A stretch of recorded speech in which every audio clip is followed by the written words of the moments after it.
the thing was, it was so many different things and so many different concepts that we were constantly struggling with. Okay, so then what does that mean? Because we've got this piece here, and we've got this piece here, and we've got this piece here, but how does this all tie together? Because obviously there is an issue here, but we can't figure it out, and no one could help us. So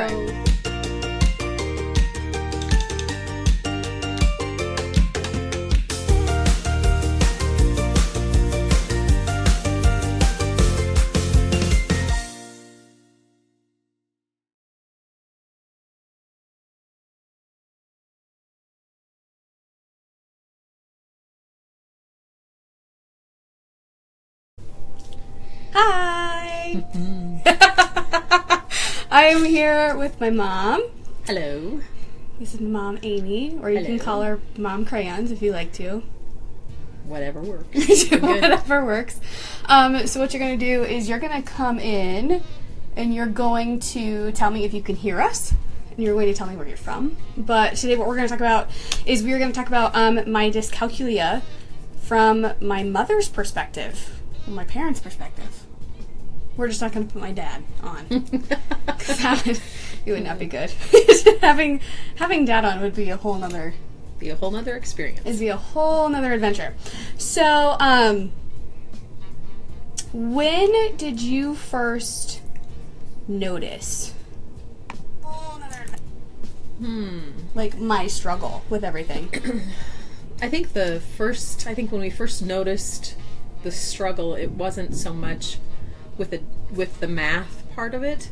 What it was you suddenly didn't want to go to school, and you'd always been a child that enjoyed school. You loved the social aspect, of course, of school very much, but you didn't want to go to school, and we started noticing a real struggle in getting you to go.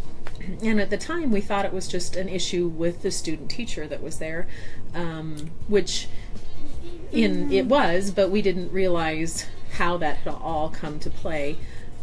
At the time, we just knew that there was an issue in getting you to school, and we weren't quite sure what that was. And so we just started exploring from that. So did I ever tell you, like, what was happening, or was it just more of you really had to... Because I don't remember ever being really upfront about what was happening. The only time that you were ever very upfront, the only time that we were able to kind of hone in on the math concept or the number concept or anything, was when you finally, for your first grade pictures, excuse me, for your first grade pictures, you had hives. I remember that, yeah. You broke out in hives. We couldn't figure out why. We had the not wanting to go to school aspect. We had the hives aspect. So we knew there was something happening, and we were trying to get to the bottom of it. We couldn't.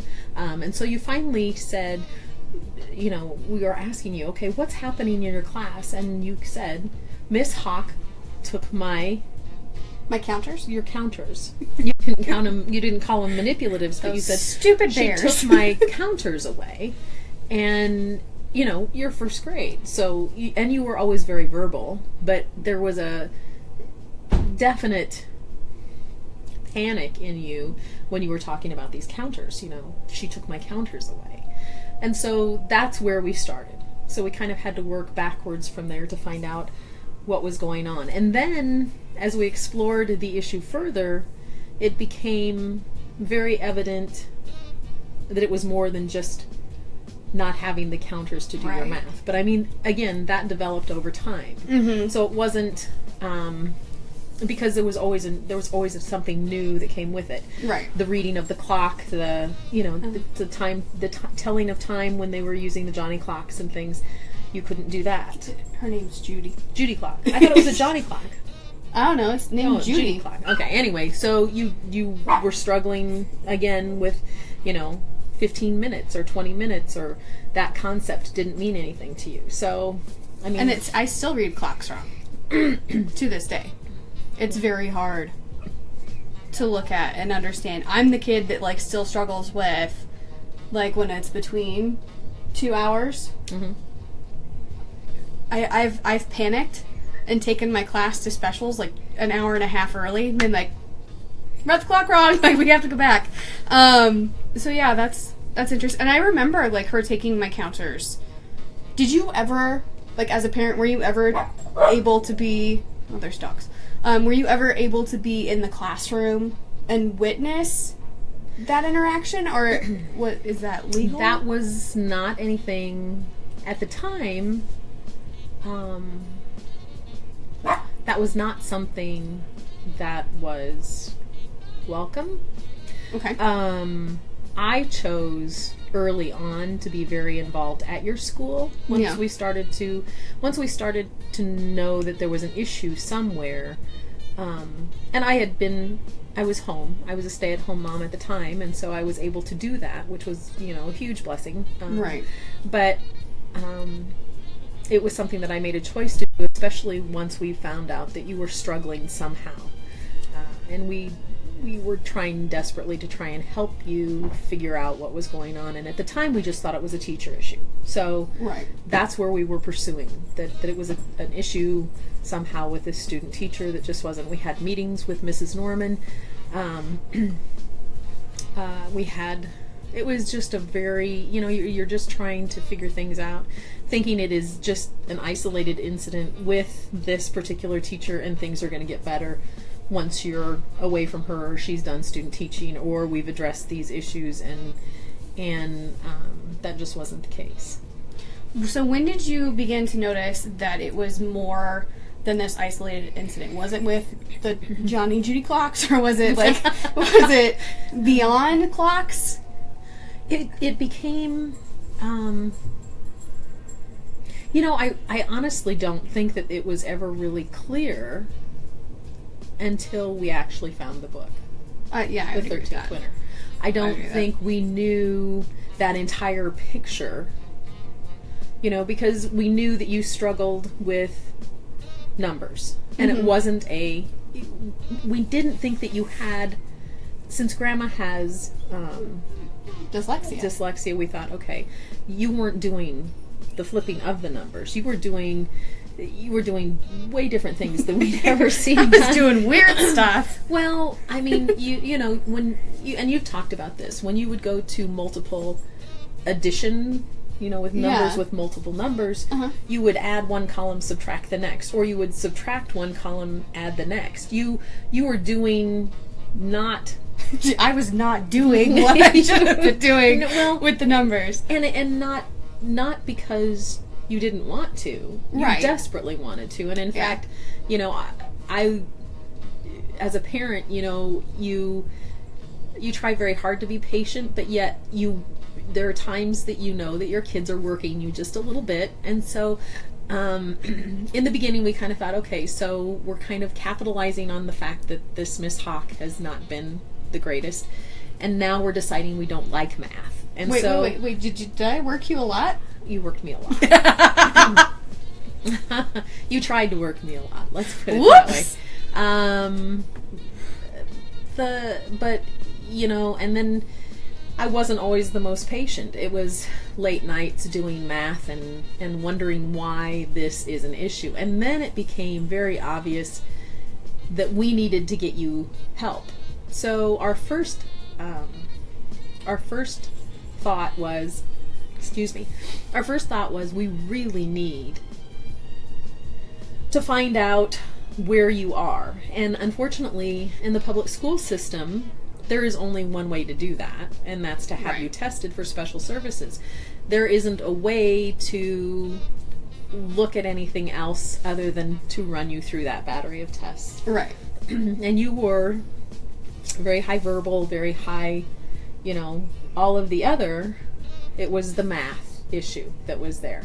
So technically, because there was such a disparity between where you were verbally and where you were with math, you would have qualified for special services, but you wouldn't have gotten the help that you needed because they still didn't understand what the issue was. Right. Okay.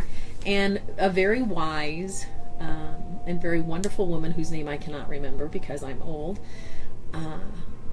told us, and we knew that by putting you in special classes, you would be labeled. There would be a label assessed, and that wasn't a label that you needed. You weren't special needs. I'm special. You're special. You've always been very special.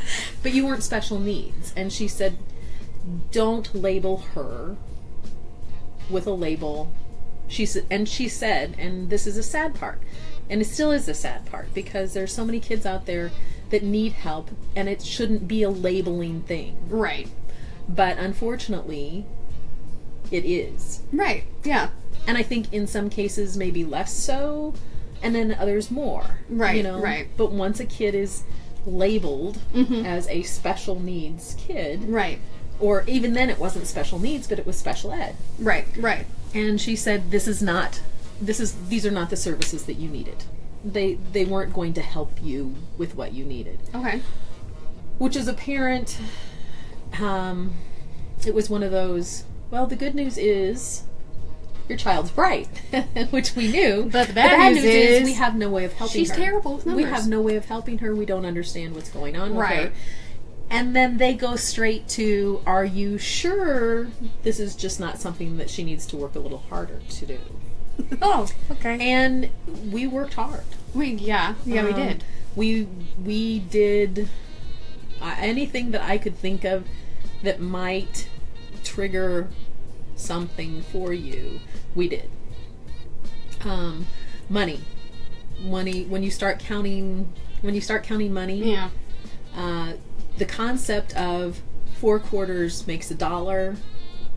You know. Yeah. 10 dimes, 20 nickels, 100 pennies. No. And it meant nothing to you, because what we didn't realize is that $1 didn't mean anything to you. The whole concept of it didn't, you know. So if I give them $1 and I need change, what do I get back? I don't know. In your case, give me something. In your case, you spend the whole $1, and then I'm still good. Spend the whole $1. So you have to get change, and that's still your modus operandi. Because I still what? It's still how you operate. Yeah, no, but I mean, I remember you sitting down and being like, "Here's 100 pennies, and here is 10 and to me it seemed there's so much fluidity, so I can have all of this with this one thing, this piece of paper. I can do all of these things with this one piece of paper. It's all of these things." And it's so hard because letters made sense. They had 2 sounds. If there was an E, it did this one thing, and that was fine, and it seemed very concrete. But to say I could do all of these things and still is very overwhelming. Yeah. Absolutely. I can do all of this. And I see it in my second graders that are like, whoa. So I can do this, and I can do this, and it's the same thing. And I understand that, why it's so, because it is. Letters are this or this. Reading and literacy seems so black and white to me, but there's so much, to me it seems like there's so much fluidity in math. Like, you can do it this way or you can do it this way, but then there's also this one way that you have to do it, but I end up pulling in all this other stuff to get there, and then I get to a number and I'm not sure how I got there, and it's nowhere near what I needed it to be. But I remember the money thing being very it was a difficult concept for you, and reading the clock. Yeah. Like you said, still a thing. And the thing was, it was so many different things and so many different concepts that we were constantly struggling with. Okay, so then what does that mean? Because we've got this piece here, and we've got this piece here, and we've got this piece here, but how does this all tie together? Because obviously there is an issue here, but we can't figure it out, and no one could help us. So you were... Early on, we got you with math tutors. You had a math tutor all through school, I think, and people never could understand. You know, we would conference with every math teacher you had, all through high school even, and say, you know, Meg struggles with numbers, and then until you could advocate for yourself a little bit more, and even then, you know, people kind of looked at you like, oh. You know, because there wasn't a name for it. It wasn't a known thing, and it still isn't. Yeah, which is sad, because I think that there are so many people that have either all of this or a portion of it or something, and Right. they're out there in the world feeling really dumb because they still Struggle. They still struggle. And it's embarrassing. Like, As an adult, it is. Yeah.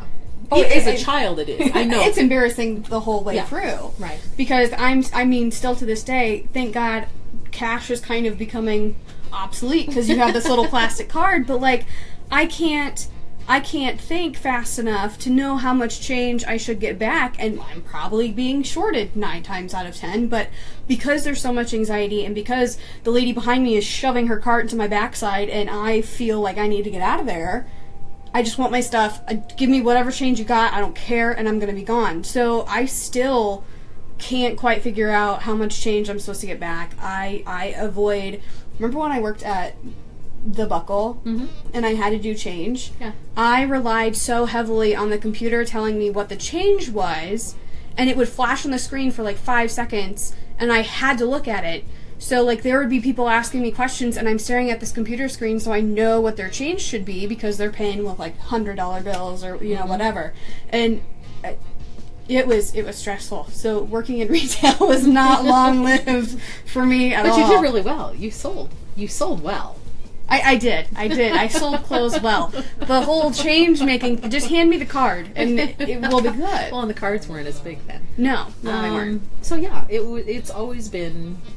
I mean, it's always been a struggle. It's always been something that we have had to kind of preface with your teachers, especially in grade school and middle school. Once you got to high school, it seemed like you tried to hide it even more. Oh, yeah. And so advocating for you became more difficult. But by the same token, you found other ways around it, and I don't know that they were always above board, but you found other ways around it. We were still having you tutored. You were lucky enough to have a very sweet woman in your life at the time that was a math teacher that was very good about helping you. Yes. And I was difficult to work with. I was not. She was very patient and very She was kind. very patient. And so probably someday maybe need to write a note to her and just say thank you. I need to send her like flowers for putting up with me. She was very good. She was very good. And very patient and did not judge you for that. No. And there are people that do. Unfortunately, in our world, we are very unkind and quick to judge those that struggle in a way that we can't understand.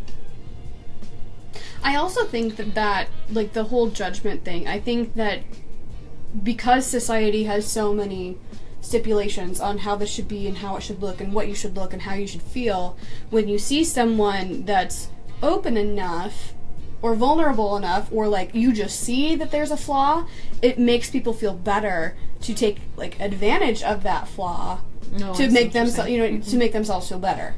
Maybe I think that's part of it. That's part of it. I think that can be.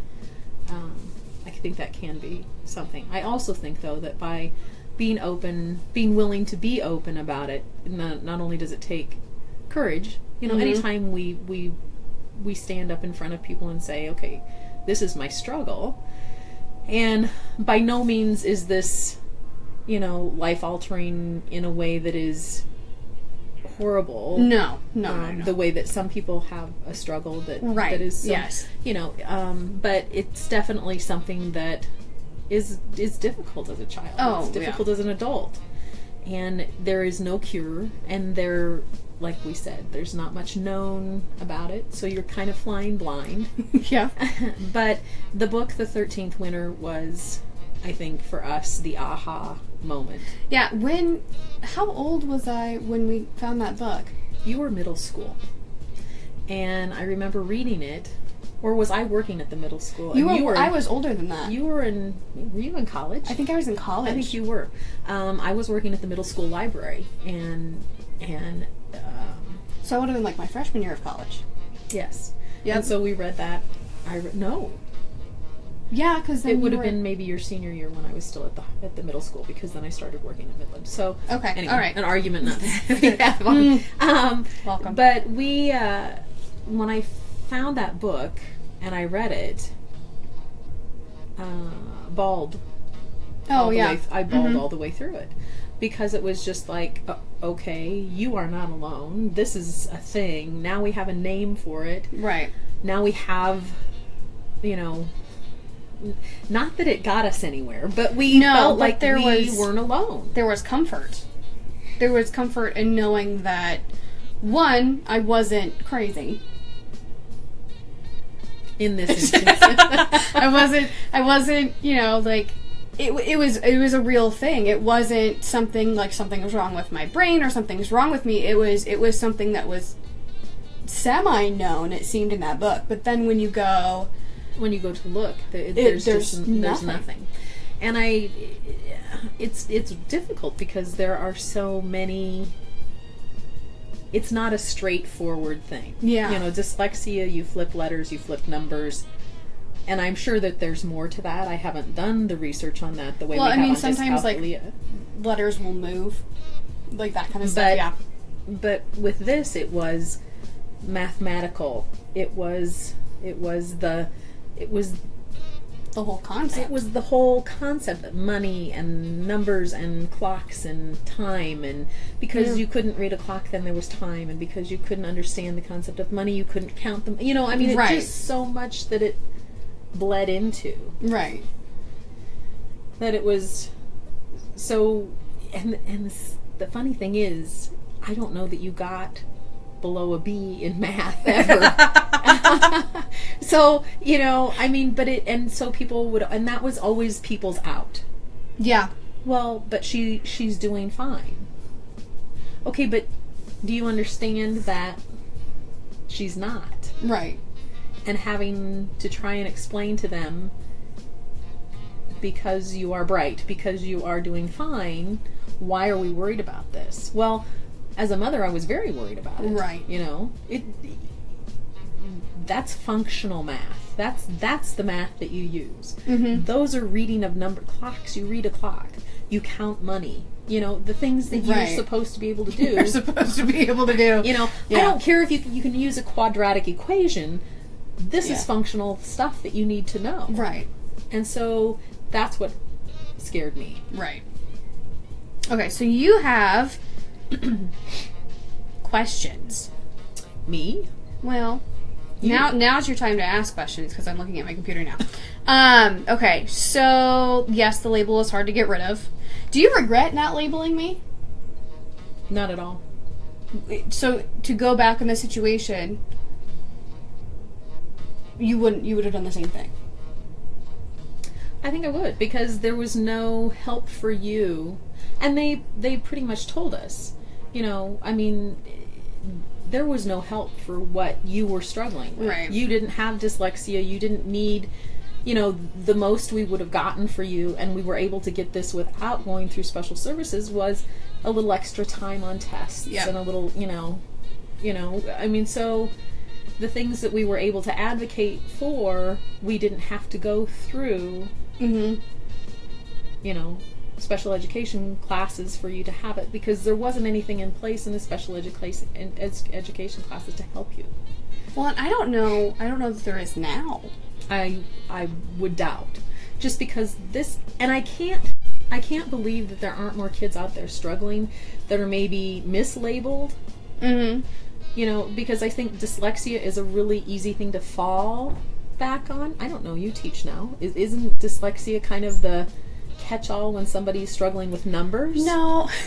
When someone's not in my room. Well, no. So But you have a little different perspective. Right. So I know what to look for because I've experienced it. So I think, and I don't have a SPED certificate at all. I just know that the people that I've talked to that are SPED teachers are usually, they kind of look at me sideways when I say dyscalculia, just because it's one, it's a weird word. Two, some of them have been exposed to it and some of them haven't. And usually the next response is, oh, so you have like dyslexia for math. And it's like, in an essence, yes, because I do flip stuff, but it's not in a way that you would think that I would flip stuff. You don't flip the numbers. You flip the concept. If I get going, I'll flip the number. But your thing I'll flip the process. You flip the whole process. Yeah. You will be doing an addition problem and add, subtract. Mm-hmm. And I won't notice it. I won't recognize it at all. No, that's like your checkbook when you brought that home to have us. You know, when that was. But that's what you had done. You would add and subtract, and then add these numbers and subtract these numbers all in the same. You know, so we sat for hours. You and I sat for hours and unraveled that. So how old was I when I figured out that this was an issue? First grade. First grade is when we noticed it, but freshman year of college is when we knew that I wasn't the only one. That's when we had a name. Right, right. And it's my 13th winter, right? My 13th winter. My 13th winter, and it's purple. It's a purple book, and it is... I highly encourage not only educators, but anybody that's struggling with this. Yeah. It was... For a mom, it made me feel like, okay, my daughter's not alone, and I kind of now have an idea of how I can maybe help her, or at least be a little more patient in helping her. But I mean, I just remember reading it and calling you immediately, and I was in tears, and I said, Meg, I think I know what's been going on with you for years. But first grade was when we first noticed it. Yeah, definitely. Yeah, so it still is a struggle, I guess, just knowing. Was there anything that you found that helped me? Process-wise? Or just understanding things? Like, did I need counters? You needed counters. I think anybody that is in this situation, whatever works for you, if you need manipulatives and you're 30 years old, whatever that may be, you know, whether that be small beads on it, whatever, small beads on a necklace, whether it be using your fingers, whether it be, I think there's just such a stigma against anybody needing to count with their fingers. And quite frankly, there are times I still do count with my fingers. And if I didn't have a calculator on my phone, I would be a mess. But, you know, I think that we do such a disservice to kids by making everybody be in the same box. Yeah. You know, so if you are in 5th grade and you still need to use counters, who cares? Right. Who cares if you still need to use blocks because visually it helps you see that concept? Mm-hmm. I just think that we are very rigid in how we approach education. I think it's very rigid when you approach math, because when you look at, like, reading, it's approached in so many different ways, in so many different visuals, in so many different programs, but that I don't see the same thing happening for math. And maybe I'm wrong. No, well, and if you are, then I haven't seen it either. Okay. You know, but I think that we approach education nationally. We approach education in a very narrow way. Yeah.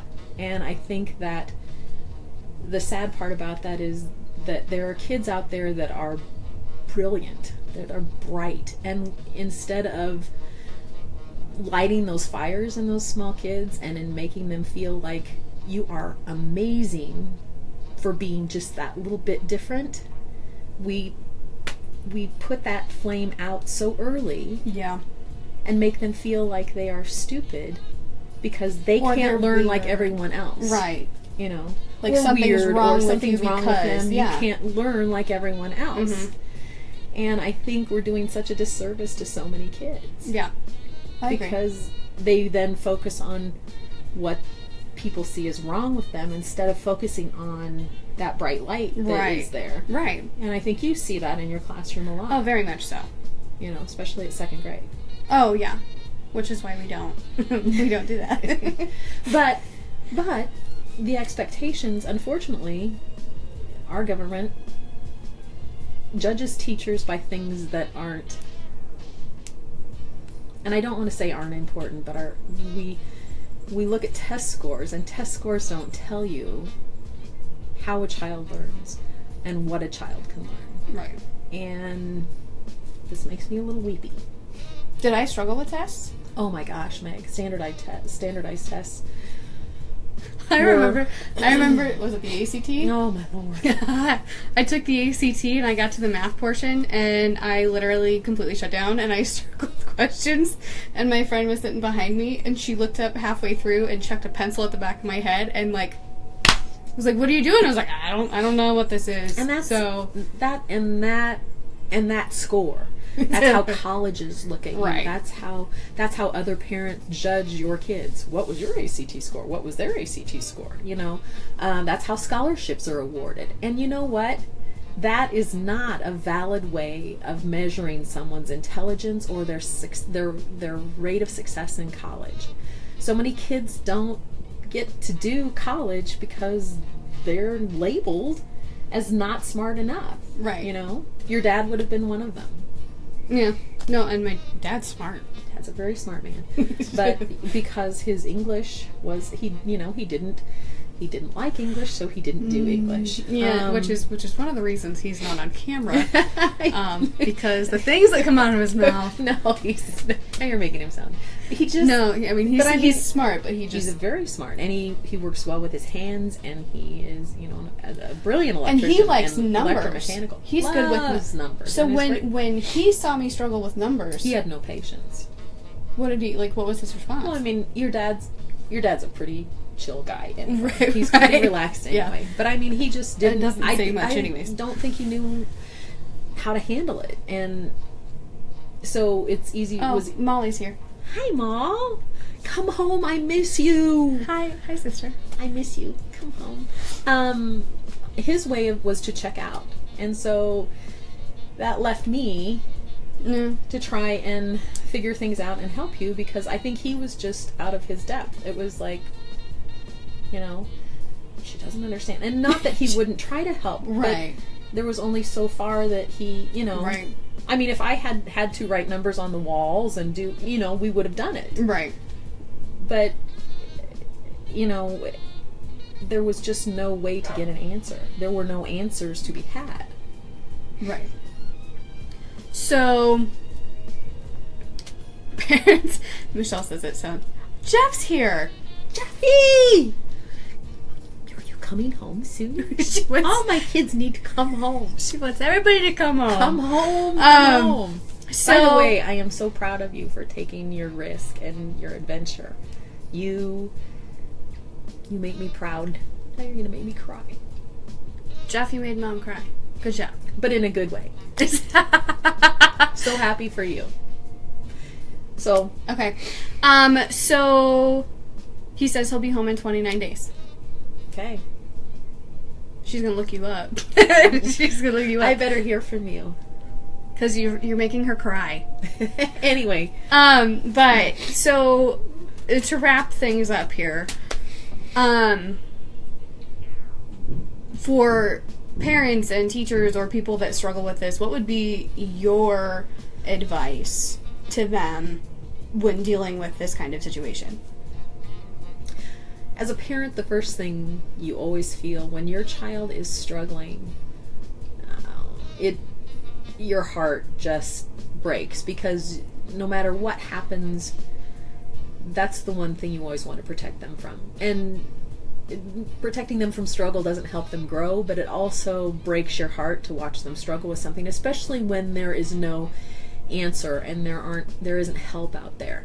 And then when you meet resistance from people that are supposed to be helping educate them, then it becomes a fear thing. So you go from the heartbreak to the fear to the I'm doing the best that I can, but I don't know what to do. Right.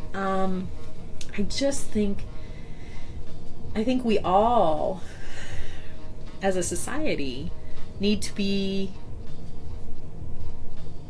more open to listening when a parent comes, and I know that you guys, as educators, your plates are so full. Mm-hmm.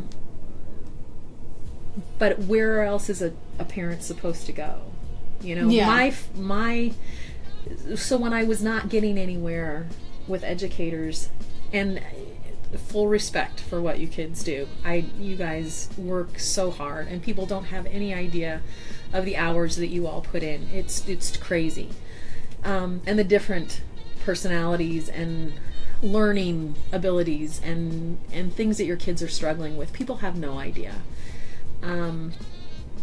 But when that became an avenue that I couldn't pursue, then I had to just start trying to educate myself so that I could advocate for you. Right. How did you find My 13th Winter? I do not remember. I've always wondered, because I remember you got me a copy of the book, and you said, okay, you need to read this book. But I don't know how you found it. Well, like I said, I was working in the middle school library, and I think that we were talking about, I actually think that it was Chester Koza who was the librarian at the middle school. We were discussing, it was a great man.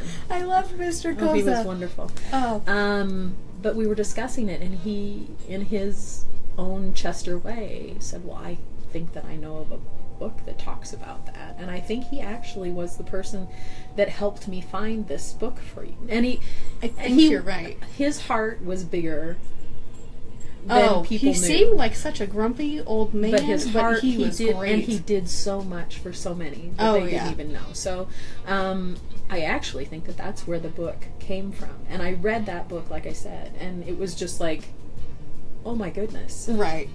This is you. Right.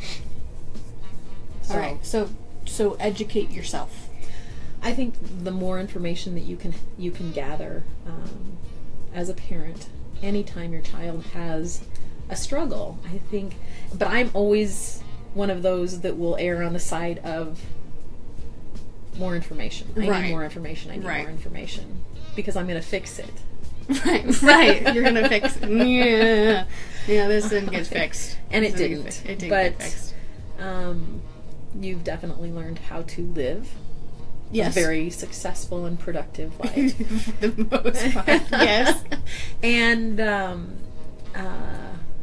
I think that we grew a lot together through that experience.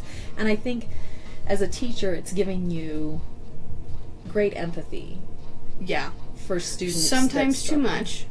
Well, and because one of my bad habits was like rescuing them before they got to that, I don't know it. Well, and that as a parent is that's something that as a parent it was very hard to step back. Once you knew that there was an issue, it was really hard to go, okay, I've got to see if I can because you would fall in so many times. Right. That I just kind of wanted to push you along. Yeah, that makes sense. But yeah, definitely look up Dyscalculia. If you're going to look, I would do Google Scholar, because that's where you're going to find a lot of the medical journals and a lot of the research on the brain research that they are doing. But seriously, My 13th Winter. Jeff says, I saw your struggle at Midland and knew that this struggle would help you help those in your classes. Aw, Jeffy, thank you. But My 13th, for those that are out there that maybe have struggled like Meg or done that, My 13th Winter, honestly, it is a book that finally makes you feel like, okay, I'm not alone in this. Right. And you're not. There are so many people. And I think there's so many people that hid it. Like, I've hidden it a lot. And until... I think a lot of people have this struggle but have not known what it was. Well, and I've had colleagues that I work with and they're like, oh, you're just really bad with numbers. And it's like, you have no idea how bad I am with numbers. And so, but they still look at me and they're like, so if I did this and this, how many kids would I need in each group? And I kind of look at them and I'm like, I don't know. How many people would you need in each group? And they're like, okay, you don't have to do the teacher thing where you answer a question with a question. It's like, no, really though, I'm not going to do your math because it's not going to turn out right. So, and there are people very close to me that just, they'll go to ask me a question about math and they're like, I know. And they just, but there's a lot of people that just think that I should know it. And I think that you should just know it. Well, but Meg, that bothers me still. But I think in a way you're kind of doing them a disservice. And maybe this is because I'm your mom. what I'm thinking is that as you have grown, and I think anybody that struggled with anything that has felt like they had to hide it, you become a master at the facade. So you present yourself so confidently, and so so because you're like me, you do your research, you know your stuff. Yeah. But because you present yourself with such confidence, and because you present yourself knowledgeably, it's not that people are, wanting to make you feel insecure or they just don't think about it. Right. Because Well, you've covered so well. That's true. And that's part of your, facade of that's your comfort. That's how you've protected yourself. Right, and with humor. Well, Humor is also... Well, because it's I'm gonna make fun of myself before you can. Exactly. Mm-hmm. I take the wind out of your sails by Right. saying it first. Right. And I think I talked about that last time. But at this point, we're going to go ahead and end this. So if you're watching the replay, thank you so much. If you're here live, this has been great. If you have questions, you're always more than welcome to message me, and I will give you everything that I know. And I even have some personal people that I've worked with here. So hey, this is Mom. This is Mom, and this is Thanks what's been so happening. much. So, This has been a huge uncomfortable thing for me. So and she thanks did well, didn't she? Thanks for putting up with me, guys. she was not happy with me. No, I wasn't. Prior to this. So thank you not. so much for being here. We're gonna go ahead and end it. And I'll talk to you guys later. We'll see you Have a good next night, week. guys. Thanks. Bye.